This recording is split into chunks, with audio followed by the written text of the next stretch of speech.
അസ്സലാമു അലൈക്കും വറഹ്മത്തുള്ളാഹി വബറകാതുഹു. അൽഹംദുലില്ലാഹി റബ്ബിൽ ആലമീൻ വസ്സലാത്തു വസ്സലാമു അലാ റസൂലിൽ കരീം വഅലാ ആലിഹി വസഹ്ബിഹി അജ്മഈൻ. യാ അയ്യുഹല്ലദീന ആമനൂ തഖുല്ലാഹ ഹഖ തുഖാതിഹി വലാ തമൂതുന്ന ഇല്ലാ വഅൻതും മുസ്ലിമൂൻ. പ്രിയമുള്ള സഹോദരന്മാരെ, സഹോദരിമാരെ, ഇന്നത്തെ നമ്മുടെ ഇസ്ലാമിക് സ്പീച്ച് അസൂയ എന്ന വിഷയത്തെക്കുറിച്ചാണ്. അസൂയ ഒരു വലിയതായ രോഗമാണ് കേട്ടോ. അത് ഹൃദയത്തിൽ നിന്നുണ്ടാകുന്ന ഹൃദയത്തിൻ്റെ വിശുദ്ധി ഇല്ലായ്മയാണ് അസൂയയും കിബിറും ഉജുബൊക്കെ ഉണ്ടാകുന്നത്.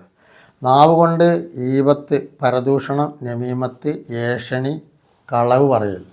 ഹൃദയം കൊണ്ട് ചെയ്യുന്ന ദോഷം ഏറ്റവും വലുത് അസൂയയാണ് കേട്ടോ. ഈ അസൂയക്ക് മനുഷ്യരുടെ അത്ര തന്നെ പഴക്കമുണ്ട്. അസൂയ എന്ന രോഗത്തിന് മനുഷ്യനിവിടെ താമസം തുടങ്ങി ജീവിക്കാൻ തുടങ്ങിയ മുതൽക്ക് അസൂയയുമുണ്ട്. അതിന് ഉദാഹരണമാണ് ആദം നബി അലൈഹി സ്വലാത്തു വസ്സലാമിൻ്റെ മക്കൾ തന്നെ. ആദ്യ പിതാവായ ആദം നബി അലൈഹി സ്വലാത്തു വസ്സലാം, ആദം നബിയാണ് പിതാവാണ്.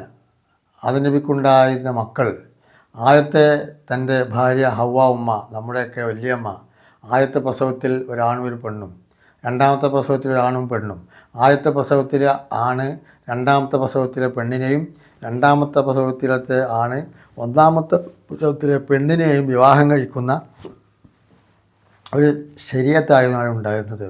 വേറെ സ്ത്രീകളും പുരുഷന്മാരും ഒന്നുമില്ല. വിവാഹം കഴിക്കണമെങ്കിൽ അങ്ങനെയാണ് ആവേണ്ടത്. ഈ രണ്ട് മക്കളിലെ ഹാബീൽ എന്ന് പറയുന്ന കുട്ടി അത്യാവശ്യം നല്ല ഒരു കുട്ടിയായിരുന്നു. അന്നത്തെ ശരീഅത്തനുസരിച്ചുള്ള എല്ലാ സൽക്കർമ്മങ്ങളും ചെയ്ത് വാപ്പാൻ്റെ പിന്നാലെ ആദം നബിയുടെ ശിക്ഷണത്തിൽ തന്നെ വളർന്നു. അന്ന് എന്തൊക്കെയായിരുന്നു ശരീഅത്ത് നിയമങ്ങൾ, എന്തൊക്കെയാണോ ചെയ്യേണ്ടത് അതൊക്കെ ചെയ്തിരുന്നു എന്നർത്ഥം.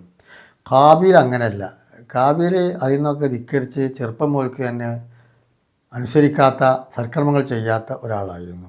ഹാബീലിനെ കുറിച്ച് ഖുർആൻ തന്നെ പറയുന്നു, മുത്തക്കി തെക്കവുള്ള ആളായിരുന്നു എന്ന്. അങ്ങനെ വിവാഹപ്രായം എത്തിയപ്പോൾ ആദം നബി അലൈഹി വസ്സലാം അവരൊക്കെ വിവാഹം കഴിപ്പിച്ച് കൊടുക്കുകയാണ്. ആരനെ? ഹാബീൽ വിവാഹം കഴിക്കേണ്ടത് ലുബാല എന്ന് പറയുന്ന പെൺകുട്ടിയാണ്. അത് രണ്ടാമത്തെ പ്രസവത്തിലുള്ളതാണ്. അവൻ്റെ കൂടെ പ്രസവിച്ചതല്ല, ഇരട്ടകളിൽ പെട്ടതല്ല, രണ്ടാമത്തെ ഇരട്ടയിൽ പെട്ടതാണ്. അതാണ് ശരീഅത്ത്. ഹാബീൽ വിവാഹം കഴിക്കേണ്ടത് ലുബാലയാണ്, ഇഖ്ലീമയല്ല. ഹാബിൽ വിവാഹം കഴിക്കേണ്ടത് ഇഖ്ലീമ എന്ന് പറയുന്ന പെൺകുട്ടിയാണ്. അത് ആദ്യത്തെ പ്രസവത്തിലുള്ളത്. അവൾ കുറച്ച് ഭംഗിയും സൗന്ദര്യമൊക്കെ ഉള്ളവളാണ്. ചെറുപ്പം മുതൽക്ക് തന്നെ ഹാബീൽ കുറച്ച് അഹങ്കാരവും ഇതൊക്കെ ഉണ്ട്. ആരിനോട്? ഹാബീലിനോട്. ഹാബീൽ നല്ല കുട്ടിയാണ്. അപ്പോൾ അതന്നെ ഹാബീൽ സഹിക്കാൻ കഴിഞ്ഞില്ല. അങ്ങനെ കല്യാണത്തിൻ്റെ കാര്യം വന്നപ്പോൾ പിതാവായ ആദം നബി പറഞ്ഞു, ഹാബീൽ വിവാഹം കഴിക്കേണ്ടത് ലുബാദയാണ്, ഹാബിൽ വിവാഹം കഴിക്കേണ്ടത് ഇഖ്ലീമയാണ്. അപ്പോൾ അതിന് രണ്ടു കൂട്ടർ എന്ത് ചെയ്തു? വിസമ്മതിച്ചു. രണ്ടു കൂട്ടരല്ല, ഹാബീൽ സമ്മതിച്ചില്ല. ഞാൻ എൻ്റെ കൂടപ്പറപ്പായ ഇഖ്ലീമയെ തന്നെ വിവാഹം കഴിക്കുകയുള്ളൂ എന്ന് പറഞ്ഞു. അങ്ങനെ പ്രശ്നങ്ങൾ രൂക്ഷമായപ്പോൾ ആദം നബി വസ്സലാം പറഞ്ഞ കഥ പരിശുദ്ധ ഖുർആനിൽ പറയുന്നു. വത്ലു അലൈഹിൻ നബഅ ഇബ്നൈ ആദമ ബിൽ ഹഖ്, സത്യമായിക്കൊണ്ട് ആദം നബിയുടെ രണ്ട് മക്കളുടെ കഥ നിങ്ങൾ അവർക്ക് പറഞ്ഞു കൊടുക്കും. നമുക്ക് പറഞ്ഞു തരാൻ പറയാം ഖുർആനിലൂടെ. ബില്ലാക്കി ഇത് കറബാ, രണ്ടുപേരും കുർബാനൻ, ഒരു ബലികർമ്മം അല്ലെങ്കിൽ കുർബാനം നടത്തി. ബലികർമ്മം അല്ലെങ്കിൽ കുർബാൻ, രണ്ടും അർത്ഥം ഒന്ന് തന്നെ, നടത്തി. അതെന്താണെന്ന് നമുക്കൊന്നും മനസ്സിലായി പറയാത്ത.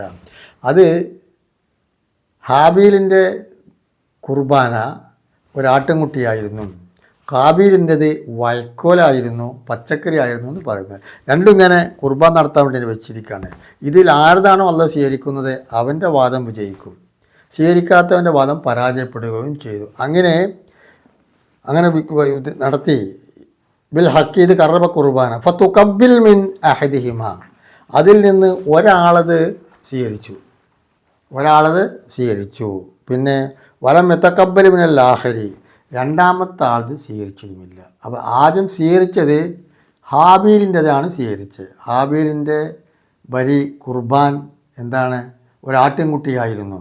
അതിന് ആകാശത്തു നിന്ന് ലൈറ്റ് വന്ന് അങ്ങനെ അതിനെ സ്വീകരിച്ച് ആകാശത്തേക്ക് ഉയർത്തി.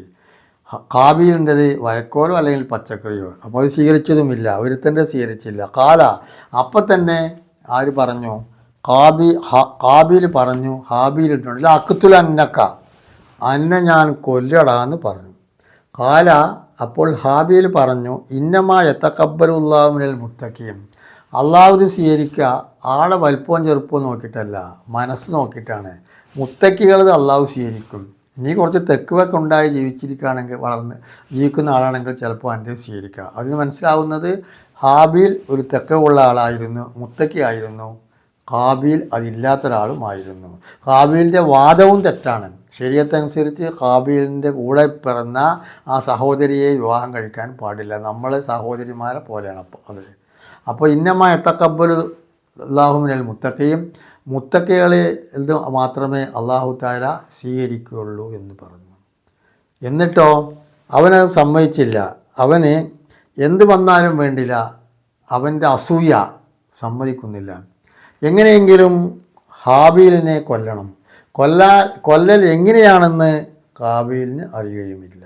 അങ്ങനെ അവൻ കൊല്ലുമെന്ന് പറഞ്ഞപ്പോൾ ഹാബീൽ പറഞ്ഞു, നീ എന്നെ കൊന്നാൽ ലൈൻ വസത്തത്ത് ഇലയ്യ യദൈക ലി തഖ്തുലനി, നീ എന്നെ കൊന്നാൽ ഞാൻ എന്നെ കൊല്ലുകയില്ല.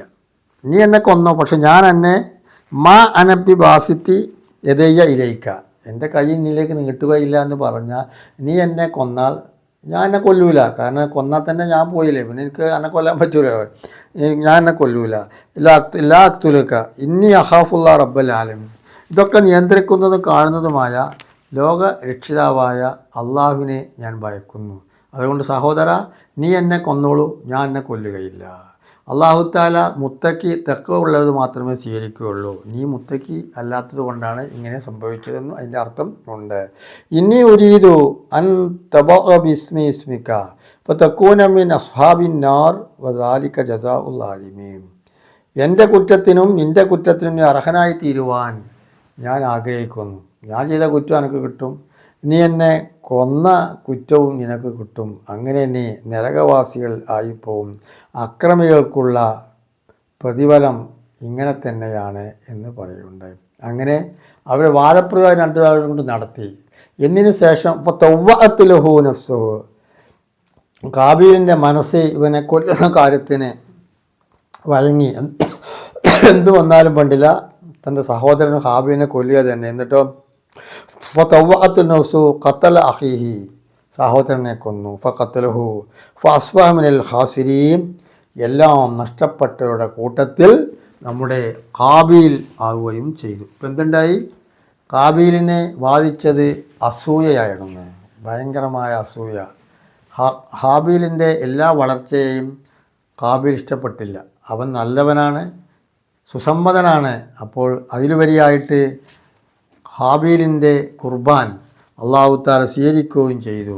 അതുകൊണ്ട് ഹാബീലിനെ ഒരിക്കലും തന്നെ അംഗീകരിക്കാൻ കഴിഞ്ഞില്ല. അവന് നടന്നിങ്ങനെ ആലോചിച്ചു, എങ്ങനെയാണ് ഇതിനെ കൊല്ലുക എന്നാണ് ആലോചിച്ചത്. ആ സമയത്ത് ലഖ്തുലന്നക്കാന്ന് പറഞ്ഞല്ലേ, കൊല്ലുമെന്ന് പറഞ്ഞല്ലോ. എങ്ങനെയാണ് കൊന്നത്? ഇബ്ലീസ് മനുഷ്യ രൂപത്തിൽ ഇബ്ലീസ് എന്നിട്ട് പറഞ്ഞു, എനിക്കിങ്ങനെ ഒരു പ്രശ്നമുണ്ട്, എൻ്റെ സഹോദരനെ കൊല്ലണം, എങ്ങനെയാണ് കൊല്ലുക എന്നറിയില്ല. അപ്പോൾ ഒരു കല്ലെടുത്ത് ഇബ്ലീസ് എറിഞ്ഞ് കാണിച്ചു കൊടുത്തു. അപ്പോൾ ആ കല്ലാണ് പൊട്ടി.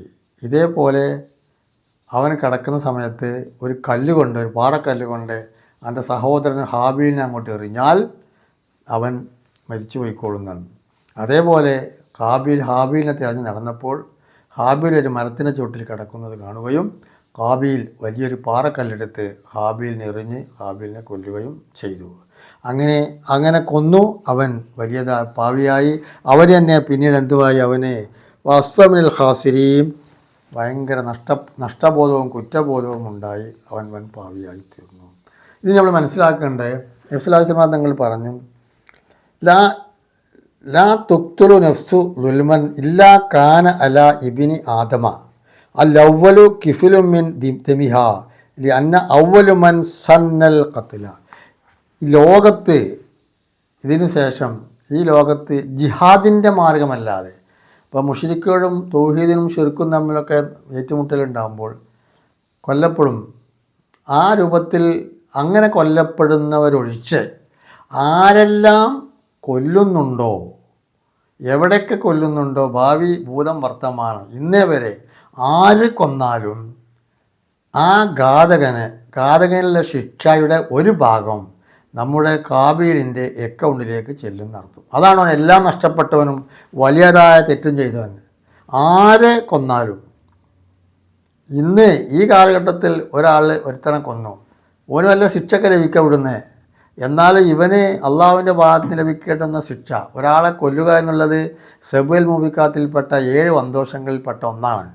അപ്പോൾ അങ്ങനെ ഒരുത്തനെ കൊന്നാൽ ആ കൊല്ലുന്നവനുണ്ടാകുന്ന ശിക്ഷയുടെ ഒരു ഭാഗം നമ്മളെ ആദം നബിയുടെ ആദ്യത്തെ മകനായ കാബീലിൻ്റെ അക്കൗണ്ടിലേക്ക് ചെല്ലും. അതങ്ങനെ കുന്നുകൂടി കിടക്കുകയാണ്.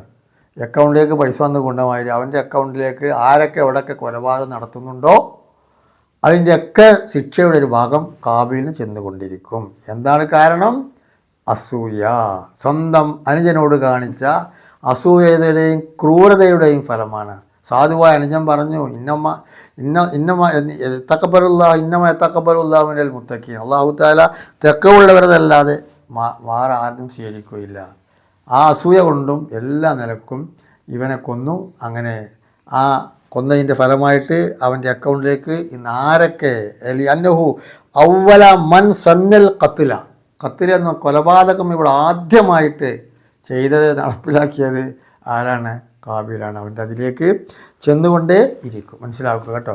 എന്നിട്ട് കൊന്നു കഴിഞ്ഞു. ഇത് കൊന്നു കഴിഞ്ഞപ്പോൾ ഇനി എന്ത് ചെയ്യണമെന്നറിയാതെ ഈ മയ്യത്തും തോളിലേറ്റും കൊണ്ട് അങ്ങനെ നടക്കുക. ദിവസങ്ങളോളം നടന്നു. മനുഷ്യന്മാരിൽ ആരുമില്ല എന്ത് ചെയ്യണമെന്ന്.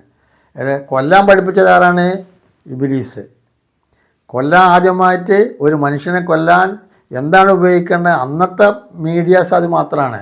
ഒരു വലിയൊരു കല്ലെടുത്ത് മറ്റേ തലക്ക് എറിഞ്ഞ് കൊന്നു. ഇത് മറക്കാൻ ആരാ ചെയ്യുക? എന്താ ചെയ്യുക? കവറടക്കണ്ടേ? ആരുമില്ലല്ലോ. അങ്ങനെ ഈ മയ്യത്തുമായിട്ട് അങ്ങനെ നടക്കുകയാണ് ആര്? കാബീൽ.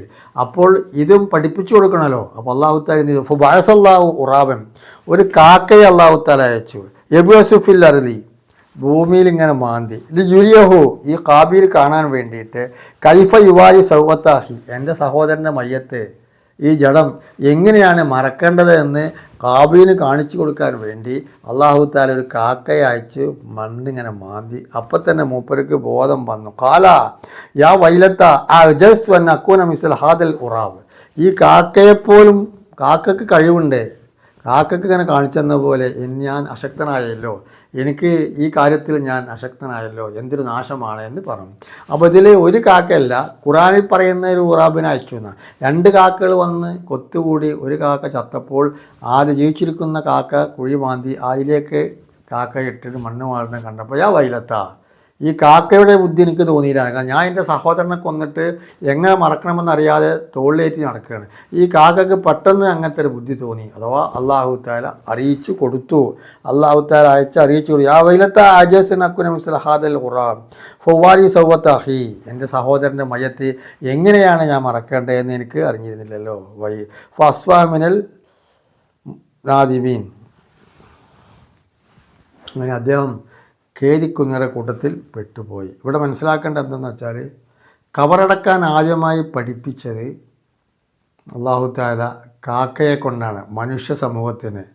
അപ്പോൾ നമ്മളൊക്കെ ഈ കബറടക്കുന്ന രീതി ആദ്യമായി പഠിപ്പിച്ചു തന്നെ അതിൻ്റെ ഗുരു കാക്കയാണ് എന്നർത്ഥം. കൊന്നതിൻ്റെ ഗുരു പിശാചാണ്. മറവ് ചെയ്യാൻ പഠിപ്പിച്ചത് കാക്കയിൽ നിന്നുമാണ്. ഇതിനൊക്കെ കാരണം അസൂയയാണ്. അസൂയ, ജ്യേഷ്ഠന് അസൂയ മൂത്തപ്പോൾ അനുജനെ കൊല്ലാൻ ഒരു മടിയും ഉണ്ടായില്ല. അസൂയ കാരണം ഒരുപാട് വിപത്തുകൾ നടന്നു പോകുന്നു. ഇന്നും നമ്മുടെ നാട്ടിലും വീട്ടിലുമൊക്കെ അസൂയ കാരണം ജ്യേഷ്ഠന് അനുജൻ നന്നാവുന്ന ഇഷ്ടമല്ല, അനുജന് ജ്യേഷ്ഠൻ നന്നാവുന്ന ഇഷ്ടമല്ല. സഹോദരന്മാരും അയൽവാസികളും ഒക്കെ ചെറിയ കാര്യങ്ങൾക്ക് അസൂയാലുക്കളായിട്ട് അത് കൊലപാതകത്തിലും ഒക്കെ അവസാനിക്കുന്നു. നമ്മളെല്ലാവരും സത്യവിശ്വാസികളാണ്, സൽക്കർമ്മങ്ങൾ ചെയ്യുന്നവരാണ്. പക്ഷേ ഇത്തരം കാര്യങ്ങളിൽ നമ്മൾ വളരെ ഫെയിലാണ് അസൂയയുടെ കാര്യത്തിൽ. അപ്പോൾ അസൂയ നമുക്ക് നമ്മുടെ മനസ്സിൽ ഉണ്ടാവാൻ പാടില്ല. നമ്മൾ ചെയ്യുന്ന എല്ലാ സൽക്കർമ്മങ്ങളും അസൂയ കാരണം അതില്ലാതെ ഇപ്പോൾ സ്വല്ലല്ലാഹു അലൈഹി വസല്ലം തങ്ങൾ പറഞ്ഞു, ഇയ്യാക്കും, നിങ്ങൾ സൂക്ഷിക്കണം, വൽ ഹസദ, അസൂയയെ. നിങ്ങൾ പണ്ഡിതന്മാരായിരിക്കും, പ്രഭാഷകന്മാരായിരിക്കും, ദാനധർമ്മം ചെയ്യുന്നവരായിരിക്കും, നമസ്കരിക്കുന്നവരായിരിക്കും, എല്ലാ കാര്യങ്ങളും ചെയ്യുന്നുണ്ടാകും. പക്ഷേ നിങ്ങൾ ഹൃദയത്തിൽ മറ്റൊരുത്തൻ നന്നാവുന്നതിൽ അസൂയ ഉണ്ടോ?